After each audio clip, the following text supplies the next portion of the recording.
2023년 새해가 벌써 4주에 접어 들어가고 있습니다. 오늘은 특별히 주일이자 민족의 고유 절기인 구정을 맞이했습니다. 우리나라는 좀 희한해요. 새해를 두 번 맞이해요.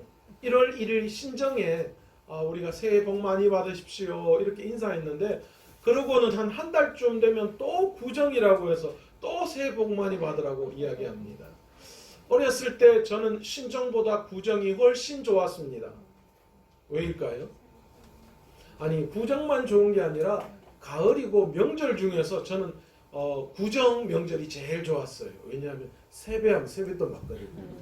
그래서 추석도 꼭 세배하겠다고 그렇게 하다가 엄마한테 혼난 적 몇 번 있습니다. 이 새해를 두 번 맞이하는 것에 대해서 여러 가지 의견이 있습니다. 그런데 저는 어떤 의미에서는 굉장히 좋은 것 같아요. 새해를 맞이하면서 우리는 우리 마음속에 계획했던 그런 여러 가지 계획과 소망들이 있어요. 그런데 한 달쯤 이렇게 지나고 난 다음에 과연 내가 한 해를 생각하면서 새롭게 하기를 원했던 그것들을 얼마나 지켜나가고 있는가라는 것에 대해서 돌아볼 수 있고, 다시 새롭게 우리의 마음을 점검할 수 있는 그런 시간일 수 있어서 새해를 두 번 맞는 것도 그렇게 나쁘지 않은 것 같습니다. 어찌되었든 여러분 올 한 해를 시작하면서 여러 가지 많은 계획들 그리고 소망들을 다 가지고 시작하신 줄 믿습니다. 누구나 새해가 되면 한두 가지 이상의 계획과 소망을 가지고 있습니다. 그리고 이를 이루기 위해서 이런저런 많은 노력들을 합니다. 어쩌면 이런 것들이 참 행복한 그런 일일 수 있다고 생각합니다. 여러분, 어떤 분이 그런 이야기 하더라고요. 자기는 월요일 날 로또 복권 사가지고 토요일 날 될 때까지 너무너무 기분이 좋대요. 왜 기분이 좋냐니까, 월요일 날 로또 복권 딱 사면 토요일 날 당첨될 거를 생각하면서 내가 한 주 내내 로또 복권 당첨될 거라는 그 기대감으로 살아간다는 거예요. 그래서 자기가 한 주 내내 얼마나 행복한지 모르겠다고 그렇게 이야기하시더라고요. 제가 참 어리석다 그런 생각도 하게 됐는데, 어떤 면으로 봤을 때는 정말 저 사람만큼 참 행복한 사람이 없다 그런 생각이 들더라고요. 우리는 허황되게 세상에 로또 복권 그거 사놓고 당첨될 때를 기다리며 행복하는 것이 아니라, 우리의 주어진 삶 속에서 하나님이 계획하시고 하나님이 역사하시는 그 계획과 소망과 희망을 가지고 우리에게 주어진 시간들을 살아가는 것, 여러분 그 하루하루가 어쩌면 우리에게 얼마나 행복한지 몰라요. 로또 복권은 당첨 안 되는 것을 가정에 두고 있지만, 그래서 될 거라고만 기대감에서만 살아가지만, 여러분 우리 그리스도인들은 믿음 안에서 하나님이 다 승리해 줄 그것을 믿고 가는 거예요. 아멘. 그리고 반드시 승리케 해 주시는 분이시다라는 거죠. 그러니까 얼마나 행복한 거예요. 우리 하나님께서는 이 한 해를 살아가는 우리들에게 그런 의미에서 반드시 복을 주시는 분이신 줄 믿습니다. 아멘. 창세기에 보면 하나님께서 일방적으로 아브라함을 선택하시고 그에게 이렇게 말씀하십니다. 창세기 12장 2절이에요. 내가 너로 큰 민족을 이루고 내게 복을 주어 내 이름을 창대하게 하리니 아멘. 너는 복이 될지라. 아멘. 우리 하나님의 계획이 이거예요. 우리가 복 받을 어떤 것들이 있기 때문이 아니라, 하나님은 하나님의 계획하심에 의해서 우리를 선택하시고 선택한 자들에게 하나님은 특별한 복을 허락해 주시는 분이시다는 거죠. 아멘. 그것이 하나님의 계획이십니다. 우리에게 복을 주시기를 원하시는 분, 우리를 창대케 하시기를 원하시는 분이 하나님이시고, 아멘. 우리를 향하신 하나님의 계획은 날마다 그래서 뭐냐? 복이라는 거예요. 복 주시기를 원하시는 것이 하나님의 계획입니다.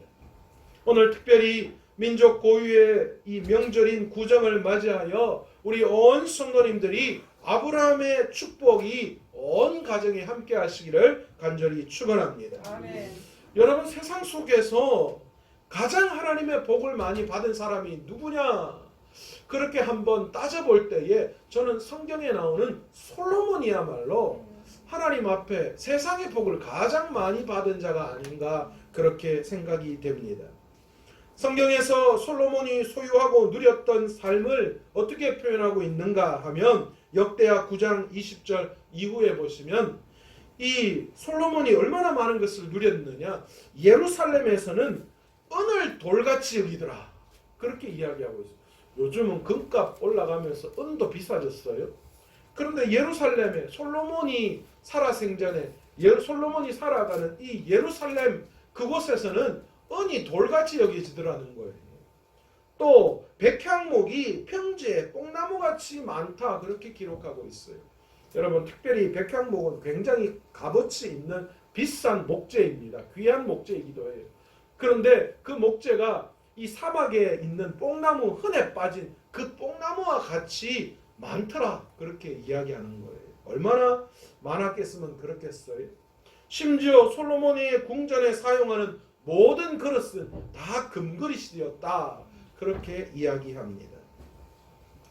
얼마 전에 우리 아들하고 김해 쪽으로 한번 내려가는 일이 있어서 김해를 쭉 가는데 그 김해에 불상이 큰 게 하나 있더라고요. 그러더니만 우리 아들이 그걸 보면서 오 아빠 저 불상 정말 큰데 저거 다 금이야 이러더라고요. 그러니까 옆에 있던 우리 아내가 하는 말이 왜 금이면 좀 끌고 줄까 그러더라고요. 그런데 솔로몬 시대에는 궁정에 있는 모든 그릇이 다 금이에요. 얼마나 금이 흘러 넘쳤으면 정말 모든 그릇 자체가 다 금이겠어요. 좀 사용하기에 무겁긴 했을 것 같아요. 정말 솔로몬은 세상의 부귀와 영화를 소유하고 누렸으며 또한 놀랍게도 상상할 수 없는, 이 땅에서 상상할 수 없는 그런 풍족함을 누리고 살았음을 말씀을 통하여 볼 수 있습니다. 하나님께서 솔로몬을 이렇게 복되게 하셨어요. 그런데 놀라운 것은 그런 세상의 부귀와 영화를 마음껏 누렸던 솔로몬이 무엇이라고 고백하고 있느냐? 여러분 같았으면 어떻습니까? 여러분 같으면 여러분 집에 그릇이 다 금이야. 은이 여러분 마당에 돌이 다 은으로 다 막 해서 막 발에 막 치고 다니고 막 진귀한 것들이 집에 가득했어요.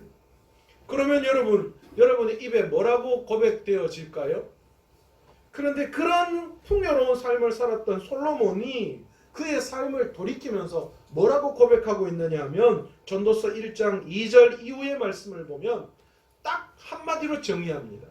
헛되고 헛되며 헛되고 헛되니 모든 것이 뭐하다? 헛되다 말씀하는 거예요. 그러니까 자기가 세상에서 누렸던 그 모든 부귀와 영화 그 모든 것이 다 헛되다는 거예요. 아무것도 아니더라는 거예요. 또한 1장 18절에 보시면 지혜가 많으면 번뇌가 많으니 지식을 더하는 자는 근심을 더하느니라. 무슨 이야기를 하느냐?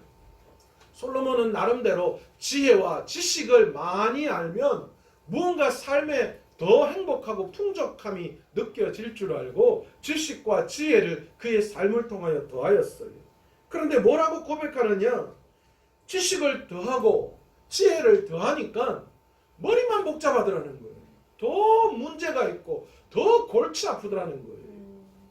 옛날 속담에 이런 말이 있죠. 천석구는 1000가지 걱정이 있고 만석구는 10,000가지 걱정이 있다. 아마도 그랬던 것 같아요. 이걸 뭘 알면 알수록 더 복잡하고 더 힘들더라는 거예요. 우리도 그랬던 것 같아요. 더하기 빼기만 할 때는 수학이 별로 그렇게 어려운 거 안 같았는데 어느 날 갑자기 곱하기와 나누기와 분수가 들어오면서 자기 분수를 놓쳐버리고 거기다가 더 올라가서 미분 적분하면서 내가 이걸 왜 배워야 하냐 심각한 고민과 갈등 속에서 살아갈 수밖에 없죠. 솔로몬도 그랬던 것 같아요. 솔로몬은 전도서 2장에서 이렇게 스스로에게 말합니다. 자, 내가 시험 삼아 너를 즐겁게 하리니 너는 낙을 누리라 하였으나 뭔 이야기하느냐? 세상의 모든 것도 가져먹고 또 지혜와 지식으로 행복을 찾아봤는데 그것으로 솔로몬이 만족이 안 되는 거예요. 그래서 자기 스스로에게 너 한번 세상의 즐거운 쾌락을 한번 구해보자. 그러면 그 안에 즐거움과 기쁨과 행복이 있지 않느냐. 그렇게 한번 해보자. 그렇게 했어요. 솔로몬은 세상 속에서 기쁨과 행복을 찾기 위해 세상 안에 있는 즐거움이라는 즐거움, 쾌락이라는 쾌락은 다 구해봤어요. 술을 빚어 먹고 쾌락을 찾고 여자들을 찾았습니다. 그러나 그 모든 것들이 다 헛되다고 말합니다. 그거 이외에 솔로몬은 다시 2장 4절 이후에 세상을 소유하면 마음에 만족이 오고 행복이 올 것 같아서 세상의 모든 것들을 다 소유해 보려고 했어요.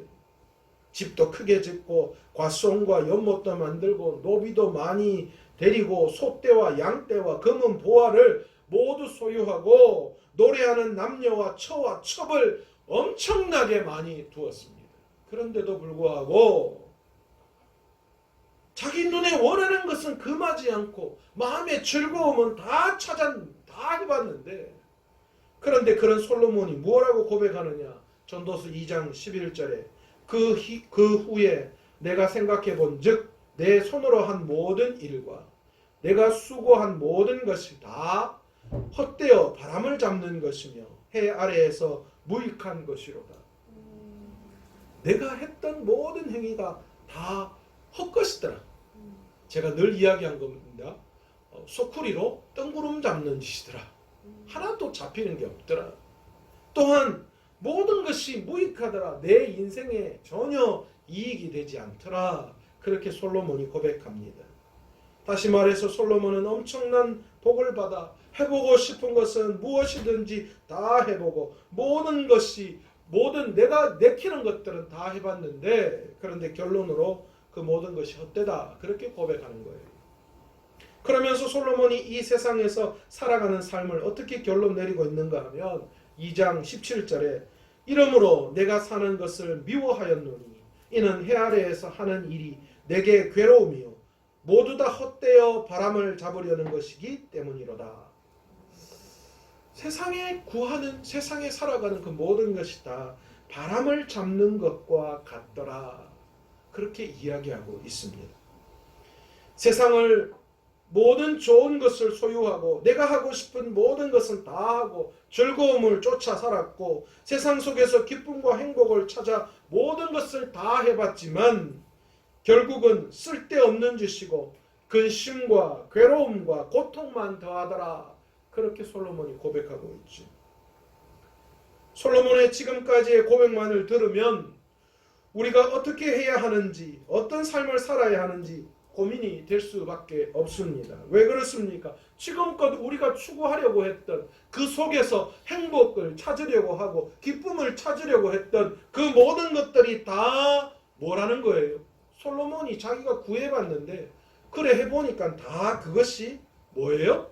헛되더라. 아무것도 아니더라. 무익하더라. 그렇게 이야기하는 거. 도대체 어떻게 살아야 하지? 그런 고민을 할 수밖에 없지.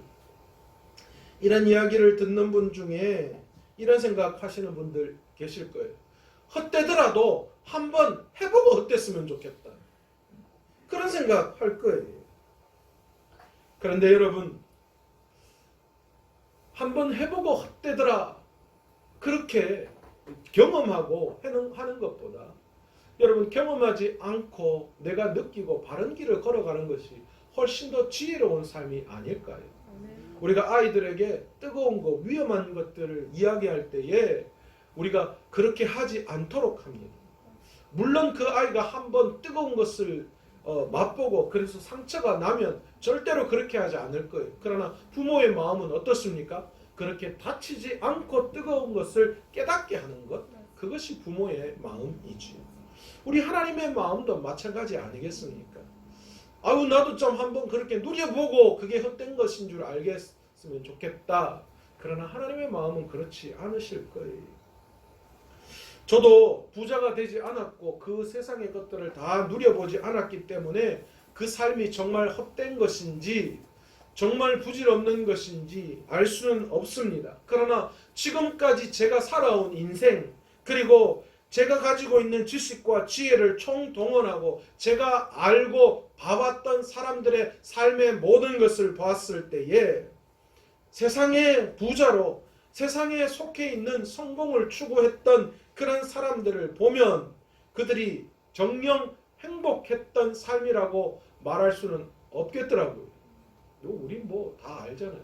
최고의 권력을 누렸던 사람들 다 감옥에 가고, 뭐 돈이라고 하면 정말 부족함 없이 가지고 있던 그 가정들이 얼마나 불행하고 형제간에 그 돈 때문에 얼마나 싸워야 하는 그런 안타까운 일 가운데 있는지, 돈 때문에 부모를 버리고 자식을 버리는 안타까운 일들, 과연 그렇게 해서 돈을 소유하고 권력을 소유하고 세상의 것을 소유했다, 그것이 과연 행복한가? 여러분, 우리는 그걸 경험하지 않아도 우리 주위의 이야기들을 보면서 우리는 쉽게 알 수 있어요. 술을 마시고 마약을 하고 그런 인생의 쾌락을 즐기면서 살아가던 사람들의 마지막이 어떤지 우리는 그것을 경험해 보지 않아도 알 수 있어요. 20대들 이제 20살 됐으니까 술을 이제 마음껏 마시고 이게 어떤지 한번 경험해 보고 싶은 그런 마음 알아요. 그런데 여러분, 그 인생의 마지막이 어떤지 여러분, 우리는 그거 마시지 않아도 알아요. 여러분, 즐거움이 꼭 술을 마셔야 즐거움이 오는 건 아니잖아요. 뭐 그거 꼭 그게 그럴 필요 없어요. 더 나은 즐거움이 우리의 삶에 얼마나 많은데 굳이 꼭 그걸 통하여서 우리가 즐거움을 추구할 필요가 있겠는가? 저는 그렇게 생각해요. 절제할 수 있을 것 같죠? 여러분, 그게 사람의 교만이에요. 나 그냥 조금 하다가 그냥 끝낼 수 있지. 마약하는 사람들 다 그렇게 시작했대요. 그러다가 감당할 수 없는 거예요. 알코올 중독자들이 처음부터 태어날 때부터 알코올 중독이겠어요? 아닙니다. 여러분, 그것들이 얼마나 무서운지를 우리가 알아야 돼요. 세상의 쾌락이 그 마지막 우리에게 가져다 주는 것이 어떤 절망인지 우리는 그것을 알 수 있어야 합니다. 여러분, 행복은 결코 그래서 소유에 있지 않습니다. 무엇을 가졌느냐가 우리의 행복을 좌우하는 것이 아니라 어떤 마음으로 살아가느냐, 무엇을 위해서 무엇을 추구하며 살아가느냐, 여러분, 그것이 우리의 인생의 진정한 행복을 가져다 줄 수 있는 것입니다. 우리가 잘 알고 있는 파스칼은 이렇게 말했습니다. 인간의 가슴에는 다만 하나님만이 채울 수 있는 하나님의 공백이 있다, 그렇게 이야기했습니다. 여러분, 우리가 세상적으로 최고에 올라가도 우리 안에 들어오는 공백이 있어요.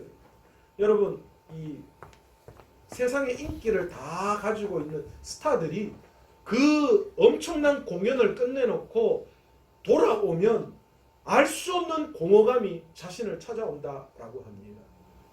여러분, 우리의 인생은요, 그래요. 성공을 하고 모든 것을 소유하면 그것으로 만족할 것 같은데 그렇게 하면 할수록 내 마음 안에 공허감이 찾아오는 거예요. 채울 수 없는 공허감. 여러분, 그런 공허감이 오는데 파스칼은 그것을 하나님의 공허라고 이야기하는 거예요. 하나님만이 채울 수 있는 공허. 그것이 우리에게 찾아온다는 거예요. 그 공백은 돈으로도 권력으로도 명예로도 그 어떤 것으로도 채울 수 없고 하나님만을 모셔야지만 채울 수 있는 것입니다.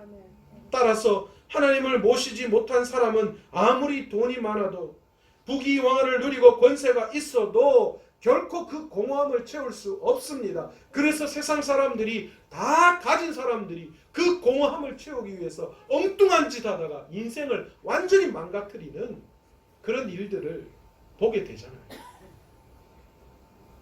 솔로몬도 이 사실을 알았습니다.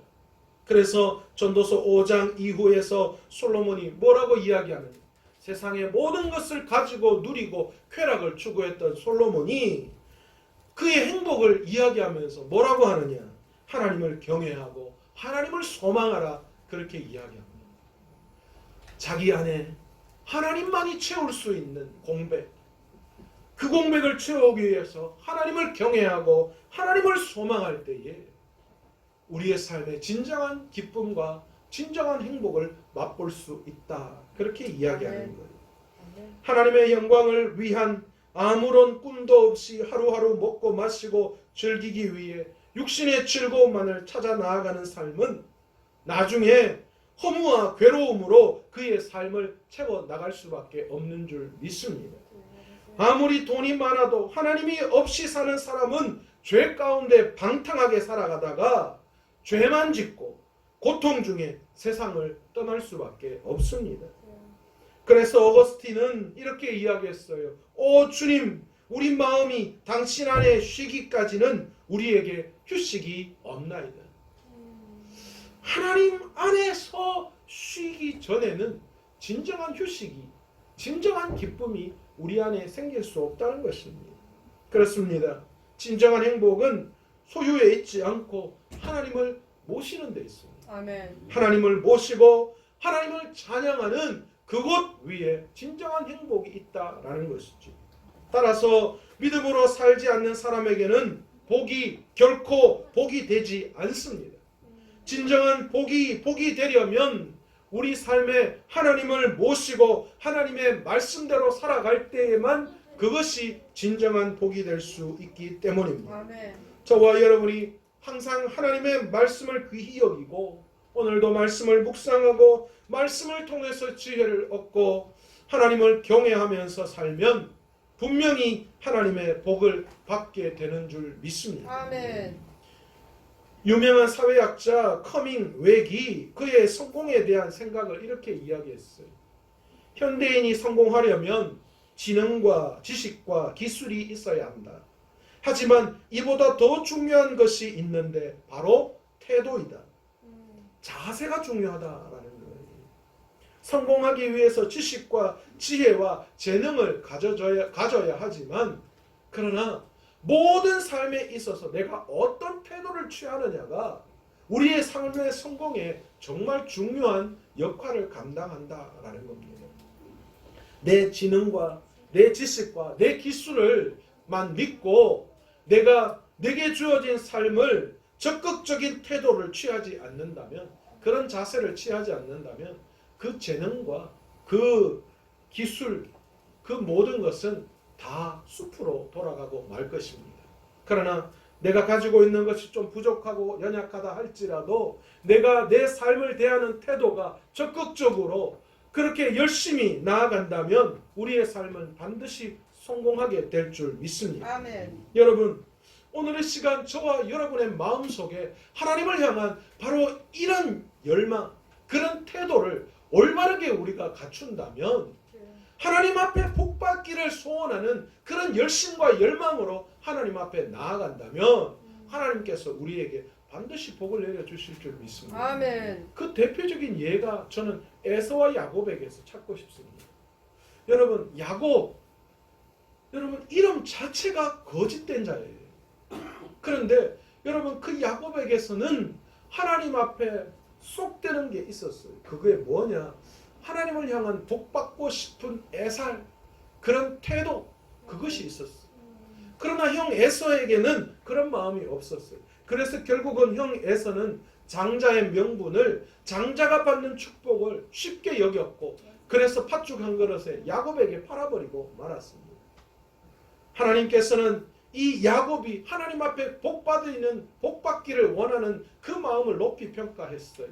그래서 결국은 야곱이 형을 만나기 위해서 다시 고향으로 돌아올 때 야복 강가에서 하나님과 씨름을 하는 그 장면에서 그것이 결정적으로 터져나옵니다. 어떻게 합니까?